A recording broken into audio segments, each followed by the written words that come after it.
Բարի վերադարձ առաջին ծրագիր շարունակում ենք մեր եթերը տոնական տրամադրությամբ եւ խոսելու ենք գեղեցկության ու նորաձևության մասին եւ այսպես հաճախ եւ միշտ նշում եմ Դաֆնիի մասին Դաֆնին իր գործունեությունը սկսել է 2016 թվականին իսկ 20 թվականից ներկայացնում է նաեւ իր Made in Armenia հավաքածուն Դաֆնի ապրանքանիշը առաջարկում է գեղեցիկ հավաքածուներ որոնց նպատակն է համատեղել ոճը եւ որակը Եվ այսօր մեր հյուրն է Դաֆնի խանութսրահի հիմնադիր Մանանա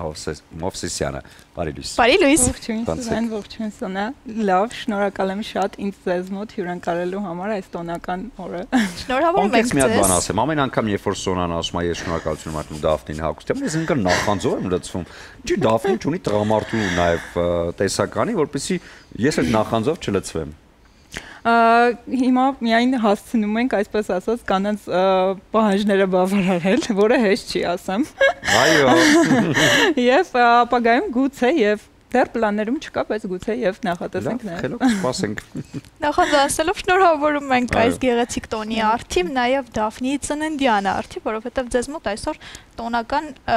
double տոն է փաստորեն, երկտոն Եվ հիմա նորաձևության միտումների մասին խոսելով, որովհետև ես բազմիցս նշում եմ, որ Դաֆնին շատ էսթետ խանութսրահ է,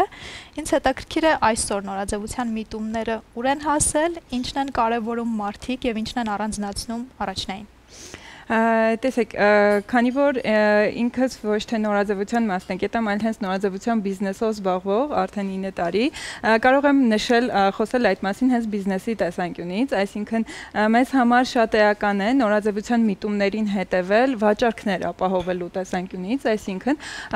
միտումները արդեն ակնհայտ են դառնում նորաձևության շաբաթների ընթացքում, երբ որ հետևում ես նորաձևության շաբաթներին, արդեն ինքնաբերաբար դուրս են գալիս այն ուղենիշերը, որով կզարգանա նորաձևությունը այդ տարի եւ այդ ամեն ինչին հետևելը նախ շատ հետաքրքիր է եւ շատ կարեւոր հավաքածուն ձևավորելու տեսանկյունից այստեղ ունենք 4 հիմնական ուղղություն մեզ համար շատ էական է հասկանալ թե ինչպիսի գործվածքներ կլինեն այդ տարի տրենդային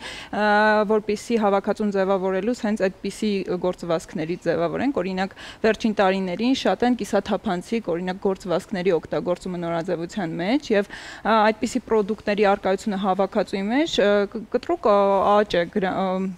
նախատեսում վաճառքների տեսանկյունից հաջորդ խնդիրը ձևվածքներն են օրինակ վերջին տարիներին նորից ունենք օաձև ձևվածքների ակտիվացում եւ իմ տաբատն էլ է հիմա օաձև ձևվածքի, այսինքն այդ վերևի մասում մի քիչ ներքև լայնացող եւ նորից նեղացող տարբերակ եւ ունենք նման ձևվածք եւ թևերի եւ ոտքերի, այսինքն նման պրոդուկտի արկայությունը նույնպես կարեւոր է այդ պահին սրահում։ Մյուս կարեւոր ֆակտորը գույներն են, որ պետք է հասկանաս այդ տարի որ գույներն են ակտիվ, օրինակ վերնաշապիկը կարմիր, այս տարի նորից ակցենտավորված, այսինքն իրենք չեն հեռանում նորաձևությունից որպես այդպիսին, դասական բաներ կան, որոնք իսկապես չեն հեռանում նորաձևությունից, ուղղակի որոշակի տարիներին ավելի ակտիվ են, ավելի պասիվ են եւ սրանք ուղիղ կապված են վաճառքների հետ, իսկ մեզ համար էական է եւ էսթետիկան եւ վաճառքները այդ պատճառով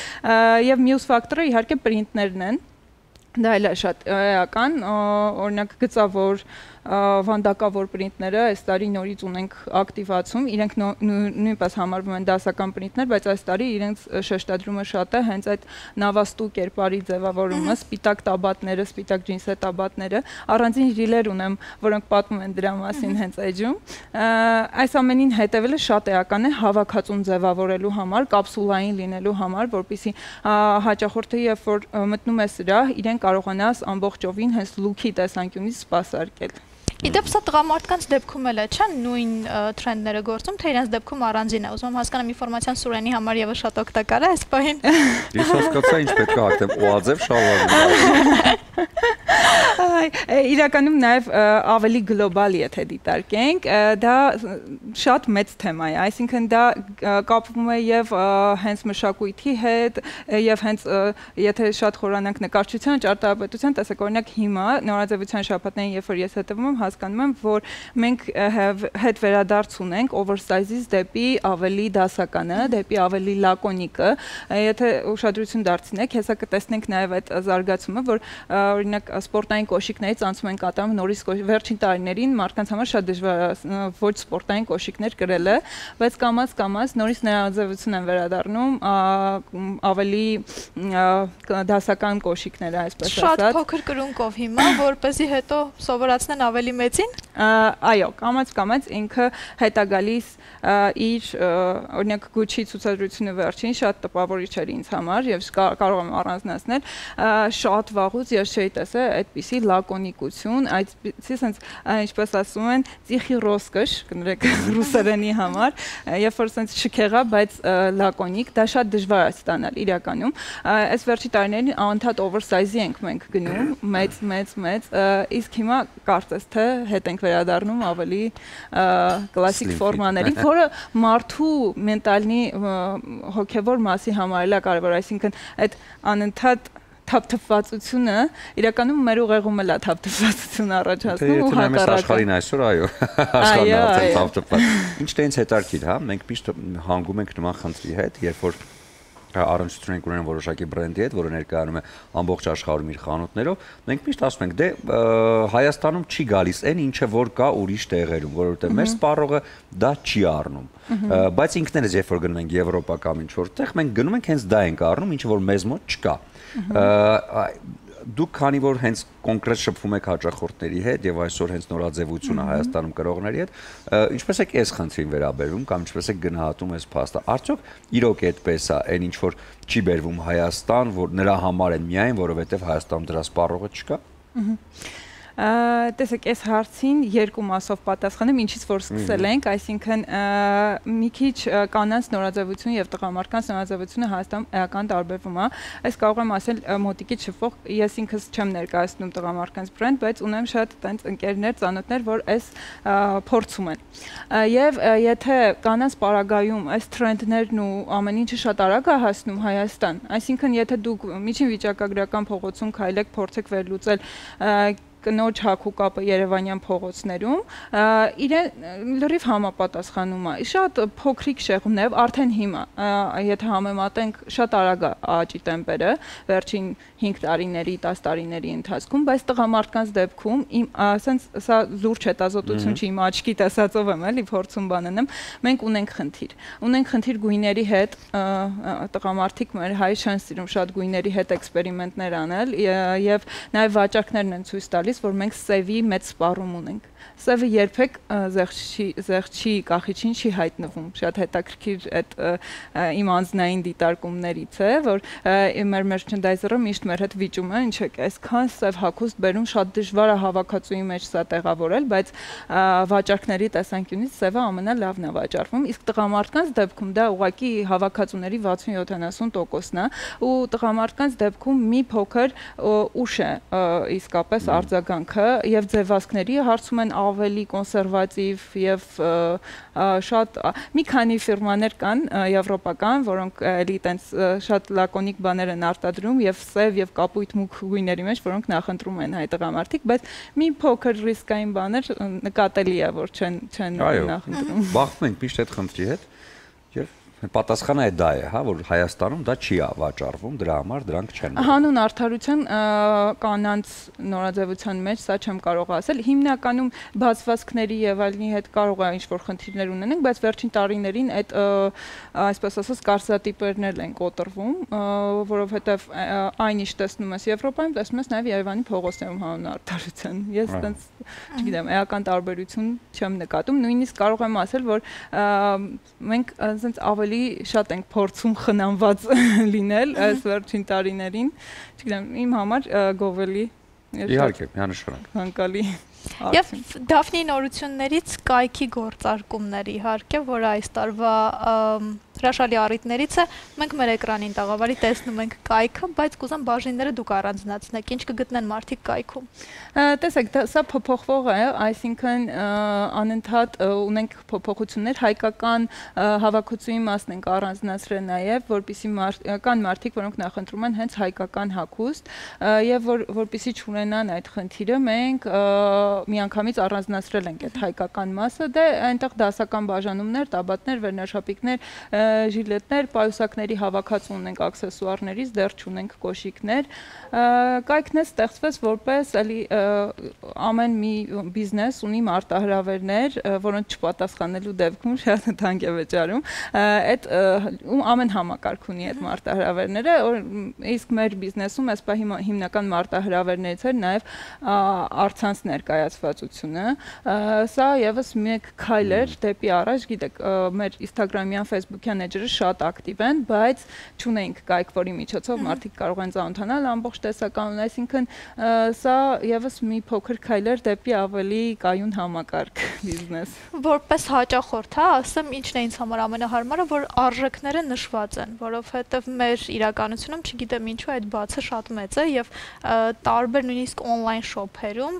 ոչ մի բանի գինը չի գրվում, պետք է մարդիկ առանձին մտնեն, հարցնեն։ Ներվայնանում եմ եթե պատասխան։ Մենք ձեզ կպատասխանենք անձնական նամակ։ Ոչ չեմ ուզում անձնական շփում ունենալ։ Դրա համար հանրային եմ գրել, չէ՞։ Այո։ Հետաքրքիր է։ Եվ հայկական նորաձևությունը փորձում է ետ չմնալ համաշխարհային նորաձևությունից, քանի որ նշեցիք, որ առանձին հայկական բաժին եւս առանձնացված է։ Տեսեք, այստեղ մարտահրավերները իսկապես շատ։ Մեկ հաղորդումը երևի չի երիք այդ ամեն ինչին անդրադառնալու համար։ Ցավոք սրտի, չեմ ուզում դեմոտիվացնել այն մարդկանց, որոնք ուզում են ոլորտում առաջընթաց գրանցել, բայց Հայաստանը ունի խնդիրներ, առաջին հերթին այստեղ հիմնական հարցերից մեկը կտորի արտադրության բացակայությունն է, որ շատ բարդացնում է process-ը եւ թանկացնում է process-ը, այսինքն դու պետք է մրցակցես շատ մեծ ծավալի արտադրությունների հետ, այս պահին դա հիմնական մարտահրավերը Չինաստանն է, իդեպ մենք էլ արտադրության հիմնական մասը կազմակերպում ենք այնտեղ, բայց դիմադրել այդ քանակի արտադրությանը եւ չունենալով կտորի արտադրություն երկրում շատ բարդ է, այսինքն այստեղ արդեն էքսկլյուզիվի կողմ է գնում ամեն ինչ, հնարավորություն, բայց մենք փորձում ենք արտադրական ամբողջ process-ը հնարավորինս մատչելի դարձնել, որտեղ մեր հիմնական նպատակը ընդհանրապես բիզնեսի երկարաժամկետությունը գինվորակ լավ համադրությունն է։ Եթե այս համադրությունը չես ստանում, երկարաժամկետում հաջողություններ գրանցելը գրեթե անհնար է։ Ես ունեմ շատ թեթև ու շատ հետաքրքիր բլից հարցեր ձեզ, կխնդրեմ շատ արագ մենակ պատասխանեք, իրանք ինձ թվում է շատ հավես են լինելու։ Արթնանալ վաղ առավոտյան թե կեսօրից հետո։ Վաղ առավոտյան։ Բերջ թե Կապույտ։ Կապույտ։ Փարիզ թե Երևան։ Երևան։ Հասարակ դասականություն թե արտահայտիչ համարձակություն։ Հասարակ դասականություն։ Խաղաղ աշխատասենյակ թե մարդաշատ ստուդիա։ Խաղաղ աշխատասենյակ։ Հիմնվել ճաշակի վրա թե տրամադրության։ Ճաշակի։ Սև զգեստ, որը բոլորս պետք է ունենանք, թե ծաղկավոր կիսաշրջազգեստ։ Սև զգեստ։ Իրական հաճախորդների ոգեշնչում թե համաշխարհային մուսաներ։ Իրական հաճախորդների ոգեշնչում։ Հաճախորդի ժպիտ թե սոցկայքի լայք։ Ժպիտ։ Ճանապարհորդել գործով թե ընտանիքի հետ մեկնել հանգստի։ Ընտանիքի հետ հանգստի։ Շնորհակալ եմ շատ։ Շատ ճիշտ պատասխանեցիք բոլոր հարցերին։ Դրա համար որպես պարգևատրում։ Որպես պարգևատրում ուզում եմ եւս մեկ անգամ։ Պատասխաններ ունեն ճիշտ ու սխալ։ Այո, շնորհավոր եմ։ Այս գեղեցիկ տոնի կապակցությամբ եւ մաղթել, որպեսզի միշտ լինեն ժպիտներ եւ այդ տրամադրությունը բարձր լինի, իսկ ժպիտները այս պահին նաեւ որպես շնորհավորանք եւ ընդունեք բրիզը, որը ներկայացնում է Իջևանի գինու գործարանը, հատուկ տոնական տրամադրություն հաղորդելու համար եւ հատուկ կանանց համար է ներկայացվում այս ապրանքատեսակը, սա բրիզն է ռոզե փրփրուն գինին, որ այսօր համոզված եմ կբացեք արդեն Դաֆնիում։ Դաֆնի ծնունդը կնշեք։ Այո, համ ծնունդը կնշեք։ Բրիզով։ Այո, համ էլ մայրության ու գեղեցկության տոն, այնպես որ սա ձեզ մեր գործընկերի Իջևանի գինու գործարանի կողմից։ Եվ բացի նրանից, որ ներկայացնում եք շատ էսթետ ու գեղեցիկ հագուստ, համոզված եմ, որ շատ էսթետ ու գեղեցիկ էլ պատրաստում եք խոհանոցում։ Tramontina բրազիլիական բրենդը Հայաստանում ներկայացնում է խոհանոցային լայն տեսականի, ձեզ փոքրիկ պարագա, որը կթեթևացնի ձեր հոգսը խոհանոցում, յուրահատկությունն նրանում է, որ վրան չի հավաքում թունավոր բակտերիաները։ Սա նույնպես ձեզ, եւ ուզում եմ Lily Flowers-ի կողմից նվիրել այս գեղեցիկ ծաղկեփունջը, որը հաստատ, այո, կլրացնի ձեր գեղեցկությունը, եւս մեկ անգամ շնորհավորում եմ ձեզ ու նաեւ ուզում եմ այստեղ տեղադրել արև բացիկը, որը նախատեսված է կարևոր խոսքերն ասելու համար, ծաղիկների ու նվերների հետ միասին։ Ու քանի որ մայրության տոնն է, այստեղ բացիկի վրա ներառված են Քրիստինե Պեպելյանի երգի տողերը։ Քո սիրո համար իմ մայրիկ բարի, ողջ աստղերը քիչ են էլի։ Այնպես որ ուզում եմ այս բացիկը տեղադրել հենց այստեղ եւ նվիրել ձեզ այս գեղեցիկ տոնի կապակցությամբ։ Շնորհավորում եմ ձեզ։ Շատ էսթետիկ եւ լավ առավոտ ստացվեց։ Հենց Շնորհակալ եմ։ Շնորհակալ եմ։ Ձեզ նոր հաջողություններ։ Շնորհակալ ենք շատ։ Նոր լուքեր հետաքրքիր Դաֆնիում։ Գիծ ասում եմ նաեւ։ Շնորհակալ ենք շատ։ Ձեզ ենք շնորհակալ։ Կլինիկ արժանապատվադատար, որից հետո կվերադառնանք ու կամ փոփենք մեր տոնական առավոտը։